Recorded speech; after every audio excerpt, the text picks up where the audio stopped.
I guess, a few couple months ago. Yes. And there were some interesting things that you folks do to kind of get those early customers. I know we have a bunch of founders here that are trying to crack their first 7 figures.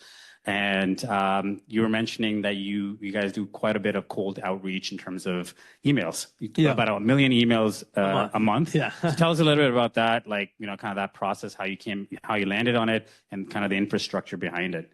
Yeah, sure. So we have this really cool saying at Clover, and like everyone who works at Clover like knows this saying, like, because we always say it all the time in the company, which is that volume negates luck. And so essentially, when you do so much of one thing, it makes it near impossible to lose. And so, when a lot of early stage companies, they kind of build, early go-to-markets kind of based on like random motions. So they kind of launch on Product Hunt or like launch on LinkedIn, and you get a bunch of users to start off with, but it's never enough to like really sustain. And so when you look at the few things in go-to-market that can actually grow at an exponential rate, it is typically just like sending emails to potential customers if you're in the B2B realm. And so we're like, what if we just take this to the absolute extreme? What if we hit our TAM every single month? And so we started off with like maybe 200K emails a month, and then like 400K emails a month, and now we do over 1 million plus emails a month. And then every quarter we hit pretty much the entire TAM, and then we hit them again with another email sequence. And it works very well. So that's actually the primary motion that allowed us to scale. We didn't do any ads. No one really knew about us. We did no product launches, and it was just completely cold. And we had a very tight funnel from like first email, someone would reply within like 5 seconds after we got a reply from that email. They book a call.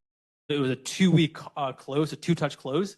And then immediately we would close an ACV of 8,000 to 16,000 minimum. And then that would typically more than pay for more emails. So it kind of create like an infinite cycle. And we were insanely profitable when we first started. So this is for your one price product, right? It's for all products. All of the products. So essentially, like every B2B company we do, we always do outbound first because it's the easiest channel to really test the messaging. Because you can do like, let's say I want to do 1 million, you can do like 250 with one messaging, 250 with another messaging. And then you can easily kind of test what's kind of working, not working. And then it all kind of funnels back to the call. And so tell us a little bit more about like how do you get those emails? What are some of the tools that you're using to kind of send those emails? And also go a little bit deeper in terms of like, within the acquisition pillars, right? So build, buy, partner. I guess the build is using the emails, sending them. What do you do for like, partnering, and how do you guys, any buy strategies as well? So very interestingly enough, we built this one software, and then it was like good enough. We ended up finding another software called Peaker that does like the backend infra, and now we're actually co-owners of that software, and essentially allows like, the most important thing with email sending is deliverability. And so like you can send, let's say, 1 million emails, but most of them might not land in the inbox. And so the basic math is that every email can send about 20 emails per day, like to be safe without burning the email. And so then if you want to do more emails, you just get way more email inboxes.